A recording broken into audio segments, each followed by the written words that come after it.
Why a book about Jesus where you're basically asking people to fill in the blank? So many books about the church would be a pastor saying, Jesus is, in fact, this. I'll, as the pastor, fill in the blank for you. Yeah, probably. First of all, Jesus, I think, is the most formidable person in human history. And whatever you are in the religious landscape, he's someone to consider. And I think being a pastor, people probably assume I've got a slanted view, and maybe I do, but I think it starts with a dialogue and a hearty conversation about who Jesus is. And I think it starts with listening, too, taking time to listen to people, and I think we can certainly learn from each other. So this is, me filling in the blank in a couple hundred pages, but the idea is, hey, how would you fill in the blank?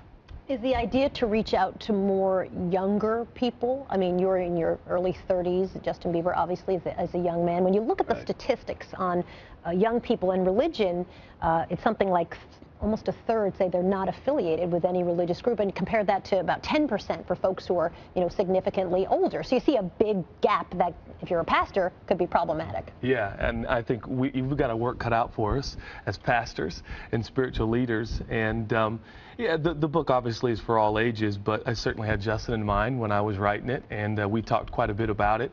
And certainly, I think what young people are looking for today is probably not just truth and information forced down their throat, so to speak, but they really want an honest conversation and a dialogue, and that's what we're hoping to do here with this project. When you ask millennials, I thought this was a really interesting sort of graphic. Millennials' views on Christianity. 73% say Christianity has good values. 63% says Christianity shows love for others. 64% say Christianity is anti-gay. 62% say Christianity is judgmental. And many evangelicals that I've met and worked with over the last couple of years have said they're trying to really make people think differently about what comes to their mind, anti-gay, judgmental, when it comes to Christianity. Is this part of your strategy as well? Yeah, I think it's keeping the main thing the main thing. And what's the main thing? Well, that there is a God and that he loves humanity. And there is pain. There are problems in humanity that's unquestionable, really undebatable. What is going to be the antidote? What's the answer? And obviously, I'm persuaded that it's God, and his name is Jesus, and he has an extraordinary grace and forgiveness and love available to all of humanity. And so I think people are looking for an honest conversation in that regard. I think everybody's looking for some sort of hope or some sort of answer to the challenges that this life offers. I'm going to read a little bit from page, God, my eyes are so bad, I almost can't, I think it's 126. It's his generation. Yes, your generation, not my generation.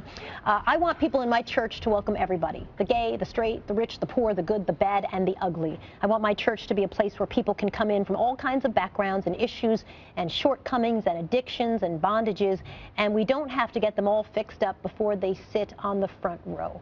And when I read that, I thought, this is so different than I think what a lot of people hear. I'm Catholic. What a lot of people hear when they go to different churches, that is not necessarily the message that it is given. Yeah, I think the message of Jesus is that you belong long before you believe or behave. And I think that's often how it works, really, that as long as people feel like they have a place at the table, a voice to be heard, I think they develop real relationships. And God is a real person who wants a real relationship with people, and the life of Jesus is very compelling in that he hung out with, disreputable people, for sure.